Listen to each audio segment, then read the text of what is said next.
Gold, you're going to spend 5 or 6 anyway, so we're not debating about that. It's the extra 4 or 5, and what we're talking about is an extra 1 or 2 bids at auction. I've got to tell you, the way you articulated that, you didn't have to tell me 500 words. There was 20 words there. They got the message. Hi everyone, it's Panos. I've got with me Adam Joske. Have I said that right, Adam? Yes, you have. How you going? Good. Welcome. So pretty excited because Adam's going to be one of the speakers at AREC 2014, and I can tell just from the 10-minute conversation I've had with Adam prior to shooting this video that this guy has got both style and substance. I haven't seen a guy in recent memory that has gotten as much data on what he does and is so articulate and detailed with client segmentation and databasing. Adam, welcome. Thank you. So the last 4 or 5 years you've been averaging writing about $1 million in gross commission. Yeah. Yeah. What's the year that just went by, calendar year, what's that look like? That's about just over 1.3. Average sale price? $985. Okay, average... Give or take a couple of thousand. Give or take, okay. Average, and you're number 1 at Gary Pier? There's a few top operators, so yeah. Right, yeah. And the office you work out of? Caulfield. Average advertising campaign? About just under 10,000. It's about 1% of the value of the sale price. Right. And you've been in real estate for how long? 19 years. At what point would you say that you started considering yourself, I'm successful in real estate? At what point in the 19 years? Probably 10 years ago. Right. Like in the first 5 years, I was chasing my tail a little bit. Probably the next 5 started to sort of get it. Yeah. And maybe the last 10 I've sort of, I guess, got to the point where I'm repeating my behaviours and got into systems and procedures, the process. Are you organised? Yeah. Current team looks like? Got an admin PA. Yeah. Who's unbelievably good. I've got an amazing team at the moment. Admin PA, sales PA, and I've just put on a third, which is basically a prospecting PA. With your team of 2 people and yourself and another one coming on, your figures that you showed me before we started this video astounds me. Now, I want to talk about your hot, medium, cold segmenting and your AAA. You tell me in your words. I was just so amazed at the detail you go at segmenting your clients. Yes. Okay. I think most people look at hot, cold, and warm prospects in terms of hot, cold, warm buyers and sellers. I do that as well. But then every person I enter into my database is entered either as AA, AAA or advocate. And for me, what that is that's the nature of the relationship that I've got with that person, not so much how soon they're going to transact. Right. So hot, medium, cold is how soon they're going to transact. Yep. Ambassador, AAA, AA and A is the kind of relationship you'll have with them. Correct. So not necessarily if they're a hot that you're all over them. Yeah, so I'll give you an example. If I meet someone out in the street today and they tell me they've just bought and they've got to sell very quickly, they'll certainly go in my database as a hot seller. But they're only in there as an A. They're not a AA or a AAA client because I've only just met them. So we're talking about the nature of my relationship. And the nature of my relationship, whether they're an A, AA, AAA or advocate, will depend on the frequency of communication and nature of communication with them. How do you determine what that should be, what the nature of communication and the frequency? Generally, people who I've just met will be an A. If I've had one transaction with them, they'll go in as a AA. Multiple transactions, I'll be a AAA. And I'm constantly moving people up and down depending on what's happening with them. Family, friends are all AAAs. Then I've got my advocates, which are the solicitors and what have you, who are proactive in referring me business. So they're obviously the advocates. But I'm constantly changing them. Okay, Adam, one of the things that comes to mind talking to you is most salespeople prefer to be working and talking to people, prefer the emotional stuff, not the detailed admin stuff. Are you more naturally inclined to not mind doing that work, or is that something you delegate to someone, or where do you stand with it? Look, my admin PA does everything except for categorise my clients. Right. I do that because only I can feel how close I am with that person, or how much I want to communicate. So, I said that people who've transacted once with me might be a double A. Now, I might put that person as a triple A if I think it's a person of influence or something. So only I can get that feel. Only I can determine whether it's someone who I'm going to want to invite to a movie day if they've got young kids. So I need to do the categories myself. Okay. I'm not sure if I've answered your question. Yeah, you'd have. I think at a top level, what you're saying, Adam, is that the thinking you do, the execution is done by your admin person. Yeah. So at a high level, you say this is what should happen with that person because I can tell the feeling. Yeah. And then the admin person goes in and implements that kind of frequency. Yeah. Okay. And I want to talk about your movie night.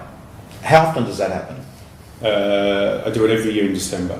So it's sort of a Christmas thing. It's a thanking my clients for their support over the year or over the years, really. Okay, and what do? You actually have, you hire out a cinema? So I hire out a cinema, which has 280 seats. The people I invite, everyone I've got categorised under Kids Club, because it's always a kids movie. I invite all my advocates and all my AAAs. So how many people come up, all up? Or? I'd probably invite 1,000 people. Right. And the first 280 get a seat. And I limit it to 3 tickets per family. Right. Okay, what was the movie that they saw at Christmas? What was it? I can't remember. Blank. Kids film? Family film? Yeah, it was a family film. And Not Frozen? No. No, I can't remember. There was another one. Last year was Puss in Boots, and the year before was Right. Shrek or something. Okay, and what normally happens though? Do you say something on the night there? You get up? Yeah, I'd get up. It's a day. It's an afternoon. It's kids. Yeah. So I'll get up on stage and just thank everyone for their support, and here's my gift to you, and enjoy the film. This is about like a $3,000 investment. Cost me just under $3,000. $3,000. Yeah.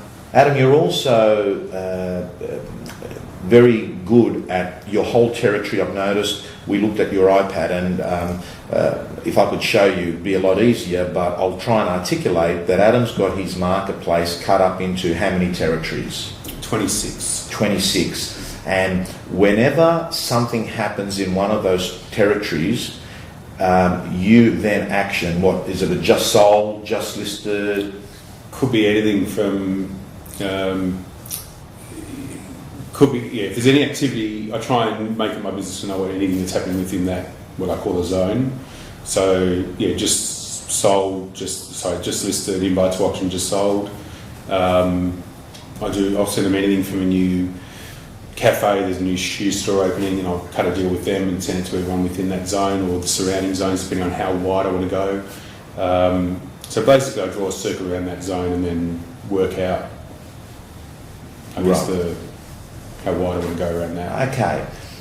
Not sure if that makes sense. No, it does make sense. It would have, it's very clear, but what you're saying is that you have got, each zone is labelled, so you also know through your database that when you've got to do something that it's relevant to a zone, it's like tagged to a zone. So you've got tags for a lot of things here. We're talking. And for many people, don't get too overwhelmed, because for many people watching this, maybe their database is still writing, things on a piece of paper and saying, I did an appraisal on that property. What I can see is a guy that's, writing, 1.3, 1.4 million bucks in GCI. I've been writing for $1 million for over a few years, and his number one source of getting business is nurturing his database. But the other thing that Adam mentioned to me is that you are a user of Facebook and social media, Twitter. You don't use it, but your assistant does. Yeah. But you do pick up listings from Facebook. Yeah, absolutely. I think, look, I I'll do anything to get my name out there, and I think that's number one. And that's why I run my database, along with social media. I think everything is just letting people know that you're successful and letting people know what you do. What have you learnt about the do's and don'ts on Facebook in real estate? I guess we try and show our successes, the team's successes. I find it's very hard to find a balance between doing that and bragging, and that's always a challenge for us. But we try to be humble in that. I don't use it as a stock list. I think that's the quickest way to get people to, unfriend you. Yeah. I put a lot of videos on it. Put celebrity houses. That's been a real hit. Yes. I think last week we put on some pictures of Michael Jordan's house. Get a lot of comments on that, a lot of feedback. So these are just straight updates. Is this Michael Jordan's house going on the market or just a general? Yeah, it was on the market. Right. But sometimes it was just general. And it doesn't have to be your own listing. Yeah. Okay, so you don't go off and put all your new listings. You put in things that are of interest. When you're putting stuff on Facebook, are you asking for business or you're just sort of never? No, I never ask for business in my database ever. Right. So if I send just lists, just solds. Everything I do, I just try and give to people. So I never ask for business. or very rarely do I offer appraisals to people. This is just solely if you want an obligation-free appraisal, give me a call. I just find that if I want people to see that I'm giving them information without asking for something in return, I find that when it comes to them doing something, then they're probably going to call you anyway. So. Okay, gang, there's a key golden moment in this interview, because what Adam is saying is moving away from that paradigm of always be closing. ABC was always be closing. In this new digital world, it's always be educating. ABE, always be adding value to people. And in the new world, Adam, if they want you, they will find you now. They can click on. Google means that people can be found straight away. Yeah, absolutely. So you are an attraction agent. Adam, can I ask you you're good at 10 grand campaigns. You must be good at getting VPA. What makes you good at getting VPA? I think my entire office is. I think everyone works on basically tries to get about 1% of the value of the property. I spend a lot of time. I push really hard for it. Do you? A lot of case studies. So you just say, this property sold, this is what was spent on it. Yeah. Do you actually show them properties? Have you got an actual template, or you just go through brochures and say, did this? Typically, if I said to you, and I'm not putting you on the spot, if I said to you, Adam, now, why should I spend 10 grand marketing? I mean, when you've got a database of buyers, what would your response be? I keep statistics on everything. So I keep statistics on how many coming from the internet, how many coming from the local paper. And then I spend time with you saying, well, do you want to cover 92% of the market and be left wondering, well, did I get the best price and maybe I got it? Right. Or do you want to swallow and which is hard, but swallow that extra $4,000 and know you've covered 100% of the market and you've done absolutely everything and there's no excuses and this is the best price that's out there today. Got you. So I guess that's just one of many dialogues that we'd use. But you've obviously got belief in it, haven't you? Yeah, absolutely. And you do that because you think it's better for the vendor, not necessarily just better for you. Yeah. Look, it's the amount of times that the final buyers come from the local paper or a board, or the underbidders come from there and push up the final buyer, and you just never know. And yes, most of the sales are made through the internet, but for peace of mind in terms of look, I always say to the vendor, you're going to spend 5 or 6, right? Everyone's going to spend 5 or 6. So what we're really debating is the extra 4 or 5. For an extra 4 or 5, it's a big one or two more bids at auction. If you get one extra buy from it, and something we'll never know, but if you get 1 or 2 extra buys from it, you pay for it plus. Okay, gold, you're going to spend 5 or 6 anyway, so we're not debating about that. It's the extra 4 or 5, and what we're talking about is an extra 1 or 2 bids at auction. I got to tell you, the way you articulated that, you didn't have to tell me 500 words. There was 20 words there. They got the message. And I think really good estate agents are able to sometimes say things without wandering on tangents. They're able to, say something, has cut through, and you did that there. I want to ask Adam, you work hard? Not as hard as I used to. Right. How many hours? Like, what do your days look like? The weekends are busy because I've got a lot of stock. During the week, I usually get in at 9ish, take the kids to school, get in at 9 and 7, 8 o'clock, with breaks during the day for gym and whatever. So you work out during the day? Often. Yeah? Yeah. And then... Don't let my employees watch this. No, I mean, I've got to tell you, the point that we're seeing very clear, as I interview a lot of $1 million agents, Adam, I can see that there's a correlation between fitness and success in real estate. Yeah. So I reckon there's a good chance that a weight session or the cardio session someone does at a gym probably helping them get their next listing. Yeah, I think so, absolutely. So look, I think I work hard. I mean, a lot of guys in the office who work a lot harder, but... you worked harder before, did you? Yeah, much harder. But I think every year I probably work a couple less hours. But you've got better momentum every year, and I get more organised and systemised. And I mean, I'm now at the point I think where I can go away for a month, and everything will still happen. So my zone letters will go out, my advocate letters will go out, my hot buys and my hot sellers and my colds and my warms, and it's all automatic now that like I said, I can probably go away for 3 months and it'll still tick over. Okay, listing presentations, but you're the man, aren't you? You're the one that... I'm not sure what that means. You front up at the listing presentation. Absolutely. Yeah. It's there's no one in your team can really do that. No, I don't do that. Right. Yeah. You're a good lister? In terms of the amount of doors I get into, or in terms of Well, I would say closing, your conversion rate. Probably 9 out of 10. Yeah? What do you reckon is the most important thing to have a good relationship at a listing presentation? Why do people pick one agent over another agent? I think for me it's organisation. I come well armed. I've done my title searches. I've got my CMA. I've got a neat folder. Everything in my folder is in separate, I guess, pockets, rather than carrying papers all over the place. And you've probably got an unfair advantage, because I think if you've been called in, they pretty know much the deal that you've got success on the board. They're probably calling you because of that success.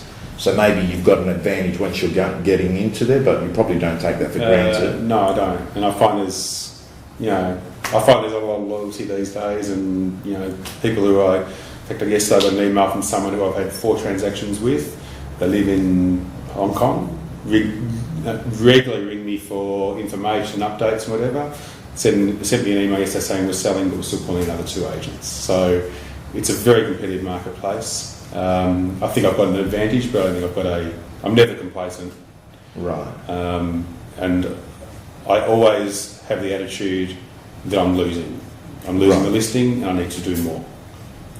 Doesn't matter who it is. I always feel like someone's ahead of me. Yeah. I've got to do more, or I'm going to lose this listing. And that's always my attitude. And I don't think it's a negativity. I think it keeps me on my toes. Well, that's good. Even after 19 years, to have that feeling of not being complacent. Yes, never.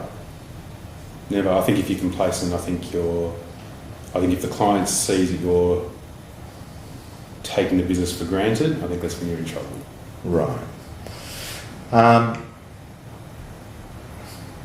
Adam, if you were starting off in real estate in day one, again, 19 years down the track, 19 years of learning, 19 years of trial and error, 19 years of seeing what works and what doesn't, what's your biggest learnings? What advice do you give to guys and girls around Australia that are watching this, that are saying, mate, he looks good, he looks happy, he looks fit, he's making good money, what can I do that this guy's learnt?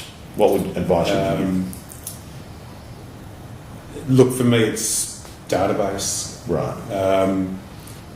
It used to amaze me, and I used to get frustrated from it, where I'd have a great transaction with someone, I'd sell them, or either a seller or a buyer, and I still see it everywhere. You have a great transaction, they rave about you, they send you an amazing testimonial, and then a few years later they've forgotten the great job you did. And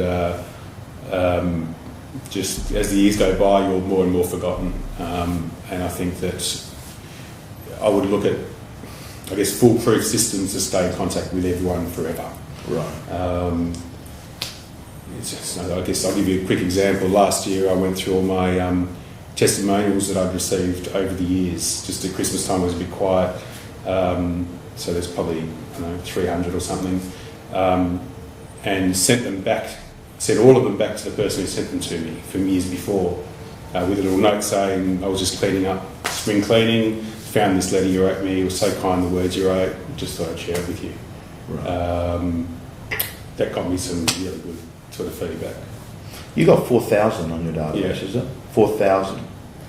Okay, gang, finishing off here, what I want to say is that you've heard from a guy who's going to speak further at ARIC this year, but the one thing that he has said that is absolute non-negotiable execution is having a good stay-in-touch strategy. Yeah. Call it a database, but having a stay-in-touch strategy that's foolproof, that happens all the time, every time, that doesn't rely on you having a spur of the moment and energy. It's a process-driven business, and it's been done forever.